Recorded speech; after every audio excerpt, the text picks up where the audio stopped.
حضرت غوث پاک جیلانی شیخ عبد القادر رضی اللہ تعالیٰ غوث اعظم درمیان اولیاء چو محمد درمیان انبیاء. غوث اعظم کا ولیوں میں وہی مقام ہے جو نبیوں میں رسول کریم کا مقام ہے. حضرت غوث پاک رضی اللہ تعالیٰ عنہ کو اللہ نے بڑے اعزازات سے نوازا. ایک اعزاز اللہ نے یہ دیا کہ ماں کی طرف سے حسینی ہے، باپ کی طرف سے حسنی سید. نانا بھی اللہ کے ولی، دادا بھی اللہ کے ولی، پھپھی بھی اللہ کی بہت بڑی ولی ہے، بہت بڑی ولی. والد گرامی، آپ نے وہ سیب والا واقعہ تو بڑا ہی سنا ہوا ہے، اس طرف تو میں نہیں جاتا. ماں بھی اللہ کی بہت بڑی ولی ہے. یہ اللہ نا اسباب بناتا ہے، خود ماحول بناتا ہے. آپ کے جو والد گرامی تھے ان کا نام تھا ابو صالح سید موسیٰ جنگی دوست رحمت اللہ علیہ. بادشاہ کے کچھ سپاہی تھے جو مٹکے اٹھا کے جا رہے تھے، اور مٹکے تھے شراب کے بھرے ہوئے، مٹکے اٹھا کے جا رہے تھے. حضرت سید محمد موسیٰ جنگی دوست رحمت اللہ علیہ بھی قریب سے گزرے. یہ کیا ہے بھائی؟ بدبو سے سمجھ تو گئے. تصدیق کے لیے پوچھا کیا ہے؟ انہوں نے کہا جناب یہ بادشاہ کا سامان لے کے جا رہے ہیں. آپ تو جھنڈے والی گاڑی کو ویسے نہیں نہ پوچھ سکتے، سوال ہی نہیں پیدا ہوتا. آپ چونکہ جمہوری لوگ ہیں، آپ نے تو بس دفتر بنانا ہے. جب الیکشن ہوگا نا اپنے دروازے کے سامنے سارے محلے سے لڑائی لینی ہے کہ ووٹ میرے آکے دیں. پھر ٹھیک 1.5 مہینے کے بعد سجدہ صاف بھی کر جاتے ہیں، بندہ غلط سی میں نے پتہ ہی نہیں لگا.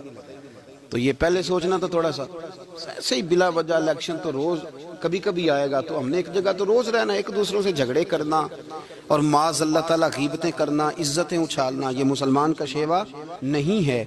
حضرت غوث پاک کے والد نے پوچھا کیا لے کے جا رہے ہو؟ بادشاہ کا سامان ہے جی. ہاتھ میں ڈنڈا تھا، 3 مٹکے تھے شراب کے بھرے ہوئے. زور سے ایک ڈنڈا مٹکوں پہ مارا تو مٹکے ان کے سروں پہ ٹوٹ گئے. بادشاہ سلامت، ہم سارے تقریباً بادشاہ سلامت ہوتے ہیں. یہ کسی کی جرت ہے مطلب میرے گھر کے معاملے میں مداخلت کرے ہو، پھر بادشاہ ہو. لوگوں نے جا کے بڑی غیبتیں کی، بڑی بڑی کہانیاں سنائیں. اس نے تو توڑ دیا جی مٹکے آپ کے، نے کوئی حال نہیں چھوڑا.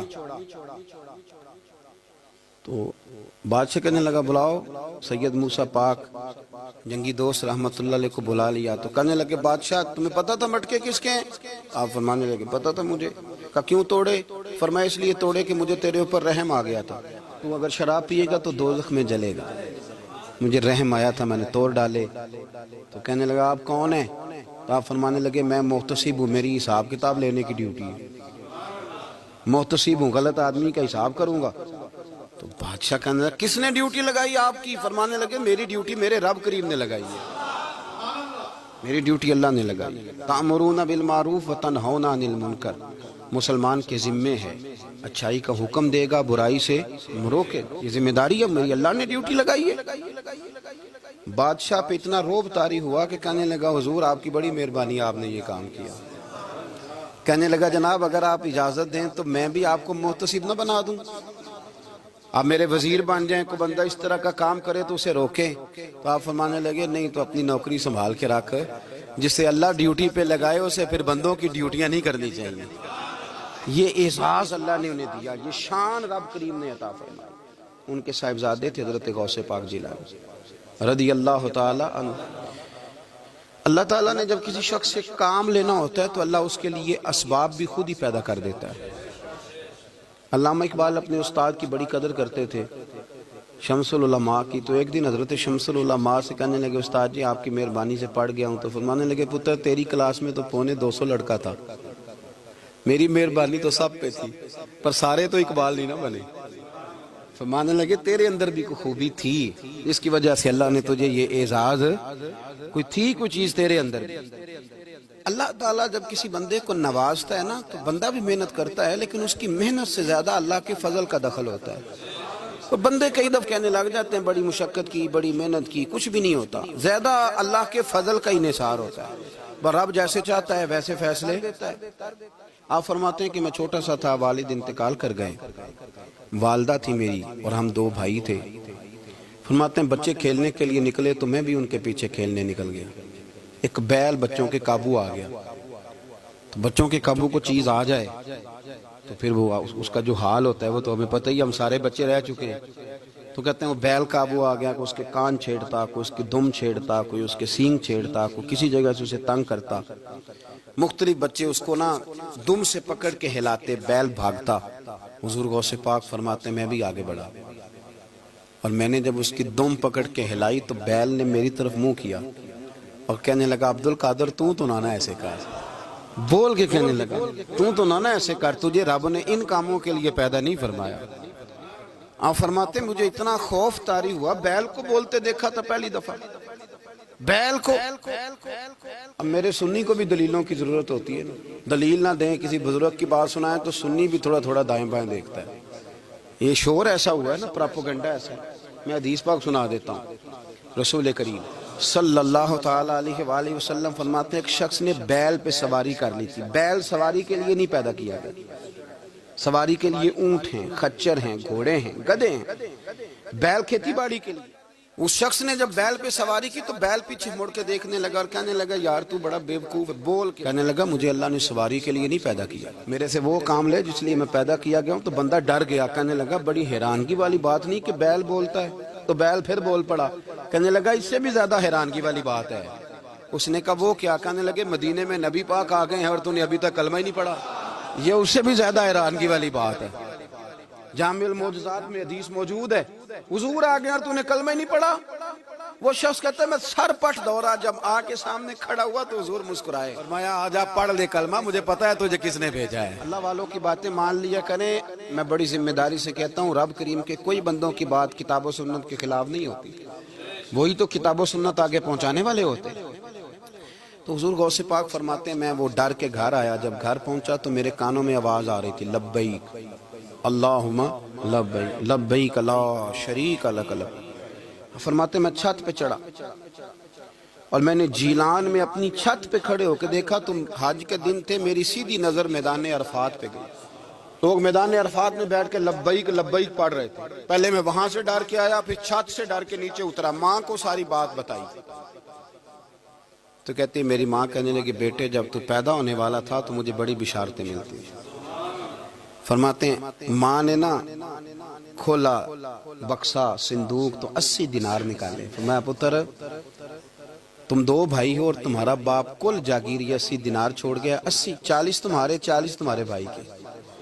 فرمایا بیٹا ایک بات کا خیال رکھنا، میں عورت ہوں، تمہارا باپ کوئی نہیں، بھائی چھوٹا ہے، میں پیچھے نہیں آ سکتا، یہ 40 دینار لے جا اور جا بغداد چلا جا کے تعلیم حاصل کر، بیٹے میں پہنچ نہیں سکتی، خیال رکھنا۔ غوث پاک فرماتے ہیں 12 سال میں نے تعلیم حاصل کی یارو، میں نے پتے بھی کھائے، اور خود آپ کا فرمان موجود ہے، فرماتے ہیں ایسی سختیاں بھی دیکھیں، ایسی سختیاں بھی دیکھیں کہ پتھروں اور پہاڑوں پہ گزرتی تو شاید پگھل جاتے، لیکن میں نے اپنے نبی کا دین پڑھا۔ اب تو پیر کے گھر میں جو پیدا ہوتا ہے وہ علم لدنی والا ہوتا ہے، میں تو صاحب دا پتر ہے، او خدا کے بندے صبر کر۔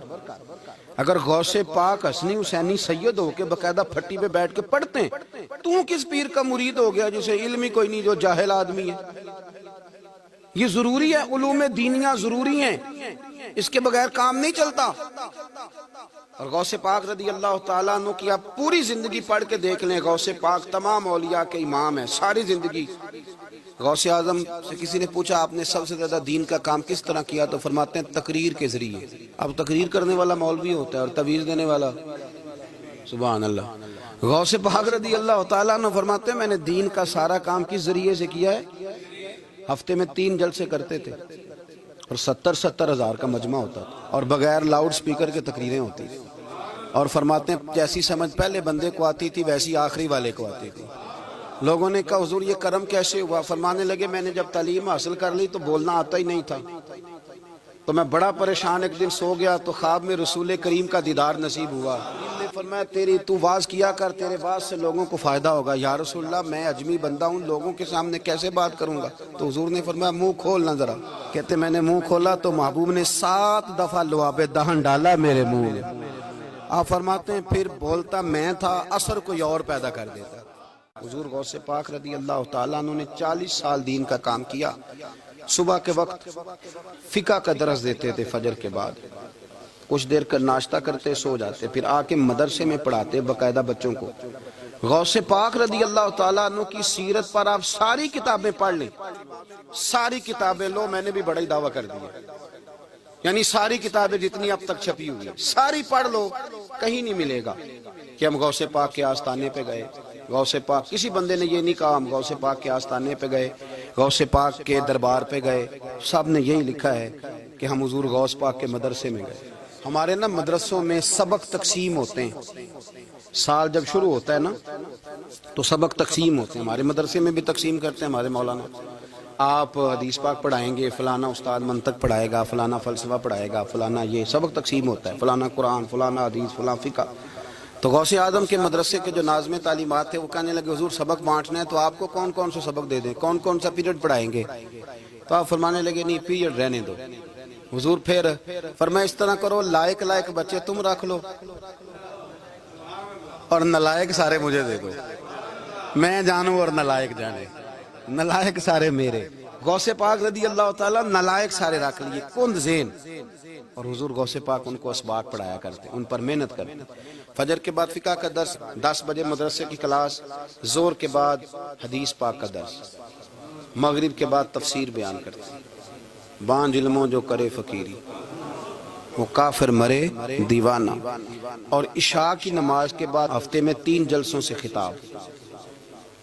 اور یہ سارے کام کر کے نا تو پھر بھی غوث اعظم جب دنیا چلی جاتی تو وضو کر کے مصلی پہ بیٹھ جاتے، اور 40 سال بیت گئے، ساری رات اللہ کی بارگاہ میں عبادت کرتے۔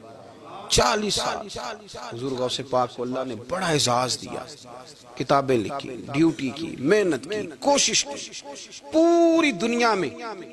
میں پہلے بھی بتا چکا ہوں، پھر بتاتا ہوں، یہ جو صلاح الدین ایوبی کا بہت نام لیتے ہیں نا، بہت بڑے مجاہد تھے۔ صلاح الدین ایوبی کے ساتھ 70,000 کی فوج تھی، سارے کے سارے غوث پاک کے مرید تھے۔ صلاح الدین ایوبی نے حضور غوث پاک کی زیارت نہیں کی پر تعلیم غوث پاک کے مدرسے میں حاصل کی۔ اس کو بڑا شوق ہو نا کتابیں دیکھنے کا، وہ میرے پاس آئے، میں دکھاؤں گا انشاءاللہ۔ صلاح الدین ایوبی حضور غوث پاک کے مدرسے کا طالب علم ہے۔ یہ آپ کے ملک میں 2-3 دن سے رٹا چل رہا ہے، وکیلوں کا، ڈاکٹروں کا، کل سے یونیورسٹی کا بھی چل گیا ہے۔ یہ لڑائی کسی مولوی 2 گروپوں میں ہوئی ہوتی نا،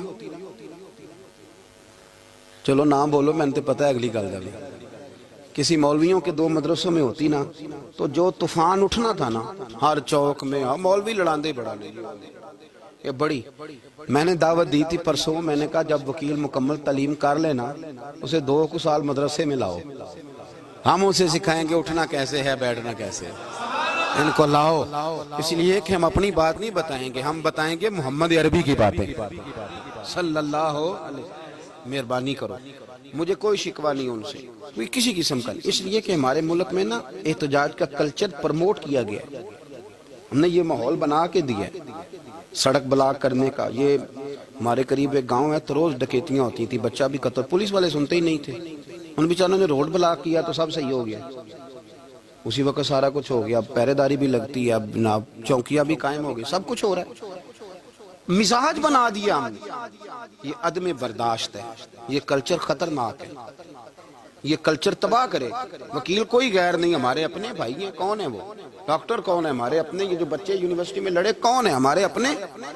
ہم ان کو کاٹ کے نہیں پھینک سکتے، یہ کوئی دوسرے لوگ نہیں، سب کو ضرورت ہے ایک دوسرے کی، لیکن خدا را مہربانی کرو معاشرے میں برداشت کا کلچر پیدا کرو، سکون کا کلچر پیدا کرو، سہنا سیکھو۔ سنو ایک بات کرتا ہوں، اللہ کرے کہ میں سمجھا سکوں، سارے فیصلے خود نہ کرو۔ اگر تمہیں نظر آئے نا کہ آپ کے ساتھ کہیں ناانصافی بھی ہو رہی ہے تو ساری عدالتیں دنیا میں نہیں لگنی، ایک قیامت میں بھی لگنی ہے۔ ہاں امام حسن کو زہر دے دیا گیا تو امام حسین کہنے لگے بھائی بتاؤ کس نے دیا ہے؟ فرمایا حسین اگر وہی وہ نہیں جس پر مجھے شک ہے تو میں کسی آدمی کا بلا وجہ تمہیں نام کیوں بتا دوں؟ کہا پھر بھائی آپ اشارہ تو نہیں بتا دے؟ تو فرمایا حسین اگر وہی ہے نا جس پر مجھے شک ہے تو پھر بھی میں نے فیصلہ اپنے رب پہ چھوڑ دیا۔ فرمایا میرے رب سے زیادہ بہتر فیصلے کرنے والا کوئی موجود کچھ فیصلے اللہ پہ چھوڑ دیں. آپ یقین کریں آپ کو بڑا ہی مزہ آئے گا, آپ کو سکون آئے گا زندگی میں. کچھ فیصلے اللہ پہ چھوڑو, برداشت کا کلچر پروموٹ کریں اس وطن کے اندر. یہ بڑا پیارا ملک ہے, اس میں برداشت کا کلچر پیدا کریں. وکیل کو ہر وقت ڈاکٹر کی ضرورت ہے, ڈاکٹر کو ہر وقت وکیل کی ضرورت ہے. ہم ایک دوسرے کے بغیر دیکھیں نا, میں نے آئین بھی رکھا ہوا ہے پاکستان کا, لیکن اس کے باوجود کوئی مسئلہ بن جائے تو میں کسی وکیل صاحب کو فون کرتا ہوں, میرے دوست ہے, میں پوچھتا ہوں کہ یار یہ مسئلہ ہے, اس کا کیا حل ہے. ہم مل کے رہتے ہیں معاشرے میں. برداشت کے کلچر کو پروموٹ کریں, پیار کریں, محبت بانٹیں. یہ وطن ہے, اس کو مل کے سنواریں گے تو انشاءاللہ تعالی یہ رسول اللہ کے دین کا قلعہ بنے گا بڑا مضبوط. اس سے پیار کریں. مثبت غلط بات ہے تو اس کو آپ سمجھائیں, اس پر تبلیغ کریں, لیکن یہ نہ کریں کہ آپ عدم برداشت کا ماحول پیدا کریں. حضور غوث پاک رضی اللہ تعالیٰ عنہ دین کا کام. ایک بات, اللہ والوں کے پاس لوگ دعاؤں کے لیے جاتے ہیں. کیوں جاتے ہیں؟ سنو, میرے ساتھ ایک شخص رہتا ہے, صبح سے شام تک میری ڈیوٹی کرتا ہے, نوکری کرتا ہے, خدمت کرتا ہے, گاڑی چلاتا ہے, یہ کرتا ہے, وہ کرتا ہے. ایک صاحب ہیں جو 3 سال کے بعد ملتے ہیں. پھر وہ جو 3 سال کے بعد ملتے ہیں وہ شکوہ کرتے ہیں کہ پیر صاحب اس کی بات زیادہ مانتے ہیں. تو پیر صاحب اب کدھر جائیں, یہ سارا دن پیر صاحب کی مانتا ہے. نہیں سمجھ آ رہی ہے آپ کو بات؟ یہ مزاج ہے نا جی. ایک بندہ سارا دن دنیا داری کرے, مال کمائے, پتہ نہیں جھوٹ بولے, بڑا کچھ کرے, اور ایک اللہ کا ولی جو اپنا بنائے کچھ نہ, سارا دن رسول اللہ کی باتیں کرے, سارا دن اللہ کے دین کی خدمت کرے. اور بھائی وہ جب ہاتھ اٹھاتا ہے نا تو پھر اللہ اس کی بات کو قبول کرتا ہے. کچھ میرے خاص ہیں, کچھ تیرے خاص ہیں, تو کچھ رب کے بھی خاص ہیں. اور اس پر بھی میں پہلے آیت پڑھ لوں گا تاکہ دلیل مضبوط ہو جائے. اللہ فرماتے ہیں واللہ یختص برحمتہ من یشاء, فرمایا میں نے کچھ بندوں کو اپنی رحمت سے اپنا خاص بنا لیا. کچھ بندے اللہ کے بس اللہ کی بارگاہ میں وہ دعائیں کرتے ہیں تو اللہ قبول فرما لیتا ہے. پتر اللہ ہی دیتا ہے, لیکن اللہ کا ولی دعا تو کر سکتا ہے نا. اللہ کا ولی, میری بات کی سمجھ آ رہی ہے؟ بیٹا کون دیتا ہے؟ اللہ. حضرت محدث اعظم رحمۃ اللہ علیہ کے پاس ایک شخص نے آ کے کہا جی ولی اللہ بیٹا دے سکتا ہے؟ آپ فرمانے لگے ولی اللہ اللہ سے ملا سکتا ہے؟ جی وہ تو ہے ہی ولی اللہ, تو اس نے ملا دینا ہے. تو فرمایا جو اللہ سے ملا دے بیٹا تو چھوٹی سی بات ہے. تو دیکھ نہ کہ جو اللہ تک تجھے لے گیا تو پھر پتر پیچھے رہ گیا. لیکن بیٹا دیتا کون ہے؟ بول کے بتائیں, بول کے. اللہ دیتا ہے. دعا کون کرتا ہے؟ اللہ کا ولی دعا کر دیتا ہے. بی بی آ گئی روتی ہوئی غوث پاک کے پاس, کہنے لگی 6 بیٹیاں ہیں. خامد اور سسر کہتے ہیں کہ 7ویں بھی بیٹی ہوئی تو طلاق دے دیں گے. تھوڑا سا اگر بندہ مالدار بھی ہو تو پھر وہ ہمارا دماغ جہاں مرضی چلتا ہے نا. یہ جہالت آج بھی بہت ساری جگہوں پہ پائی جاتی ہے. تہذیب سکھاتی ہے جینے کا سلیقہ, تعلیم سے جاہل کی جہالت نہیں جاتی. تو رو پڑی. حضور غوث پاک رضی اللہ تعالیٰ نے بلایا اس کے شوہر کو بھی اور سسر کو بھی. فرمایا یہ دیکھ یہ تو اللہ کے کام ہے, جس کو چاہے بیٹیاں دے, جس کو چاہے بیٹے دے. تو جو نہیں مانتے پھر غوث پاک کی بھی نہیں مانتے. انہوں نے کہا جی نہیں دی, میں تو نکاح کروں گا. چلے گئے تو غوث پاک کی بارگاہ میں وہ بیٹی اور اس کا باپ اور اس کی ماں پھر آئے, کہنے لگے حضور مہربانی فرمائیں. پھر اللہ کے ولیوں کے پاس ایک قوت ہوتی ہے جس کا نام مصلی ہے. مصلی بہت بڑی طاقت, بہت بڑی. حضور نے فرمایا دعا صلاح المومن, فرمایا دعا مومن کا ہتھیار ہے. یہ مومن جب ہاتھ اٹھاتا ہے تو پھر عرش کا مالک دروازے کھول دیتا ہے کرم کے. حضور غوث پاک نے مصلی بچھا لیا اور رو پڑے, کہنے لگے مالک کریم اس بی بی کے دل میں کس نے بات ڈالی تھی کہ عبد القادر کے دروازے پہ جا. دیکھیں منانے کا انداز, منانا آتا ہے نا. اللہ کس نے اس کے دل میں بات ڈالی کہ عبد القادر کے دروازے جا, کس نے ڈالی؟ اور مالک اگر تو نہیں ڈالی تھی تو کیا تو اب اپنے عبد القادر کو رسوا کرے گا؟ اگر تو نہیں بھیجا ہے کہ ادھر جا تو اب تو رسوا کرے گا؟ حضور غوث پاک رضی اللہ تعالیٰ دعا مانگ کے چہرے پہ ہاتھ پھیرے, بچی کے سر پہ ہاتھ رکھا, فرمانے لگے پتر جا, مجھے امید ہے اللہ نے 6 بیٹیاں دی ہیں تو 7 بیٹے بھی عطا فرمائے گا. تو بی بی کہتی ہے پھر رب نے فضل فرمایا اور 7 ہی بیٹے عطا فرمائے. پھر 7 ہی بیٹے رب کریم نے دیے. تو جو اللہ کی مان تھا پھر اللہ بھی اس کی. تو اس میں اختلاف کی کیا بات ہے؟ یہ سادی سی بات ہے. ایک بغداد کا سوداگر تھا, بڑا مالدار تھا. ایک دن اس نے بغداد کے سارے علماء اور مشائخ کی دعوت پکائی تو غوث پاک کے پاس بھی آیا. کہنے لگا حضور شام کا کھانا ہے. آپ نے اس کا چہرہ دیکھا تو وہ رو پڑا. کہنے لگا بغداد کے پیر انکار نہ کرنا. آپ نے فرمایا تو جا میں آؤں گا. شاگرد مرید کہنے لگے حضرت جی آپ بڑی مشغولیت تھی شام کو. فرمایا اتنا بڑا آدمی جب رو پڑتا ہے تو لگتا ہے بڑا مجبور ہے, چلیں گے. شام کو جب اس کے دروازے پہ گئے تو کھانا بھی اس نے چنا تو ساتھ اس نے ایک ٹوکرا ایک صندوق بھی لا کے رکھا, اوپر سے خالی. جب غوث پاک نے اٹھ کے دیکھا تو اندر اس سوداگر کا بیٹا, اس تاجر کا بیٹا, دونوں ٹانگوں سے معذور, دونوں ہاتھوں سے معذور, ایک ہی بیٹا اپاہج ہے. وہ تاجر رو پڑا. کہنے لگا حضور بڑی دنیا جانتی ہے بڑا مال ہے, پر جب تنہا بیٹھتا ہوں تو کھول کے روتا ہوں. وہ بے نیاز ہے نا, ساری زندگی کے بعد ایک بیٹا دیا تو وہ بھی اپاہج ہے. حضور بال سفید ہو گئے. لوگوں کی اولاد بڑھاپے کا سہارا بنتی ہے. میں بوڑھے وقت میں اس کو اٹھا کے پیشاب پخانے کے لیے لے کے جاتا ہوں. بغداد کے عبد القادر سنا ہے جب تو دعا مانگتا ہے تو رب قبول فرما لیتا ہے. تو مہربانی فرما اگر میرا پتر ٹھیک ہو جائے, میرا زور کوئی نہیں, مالک بے نیاز ہی بڑا ہے, اگر مہربانی ہو جائے. تو غوث پاک نے پھر مصلی بچھایا. مصلی بچھا کے کہنے لگے مالک تو اپنے بندوں کے دل میری طرف کیوں موڑتا ہے, اور اگر موڑتا ہے تو پھر رحمت کی نظر فرما, بندہ نوازی فرما. ایک باپ اتنے رو رو کے آنسو بہا رہا ہے تو کرم نوازی فرما. حضور غوث پاک نے ابھی چہرے پر ہاتھ نہیں پھیرے کہ بچہ اللہ اکبر کہتا ہوا صندوق سے باہر نکل آیا.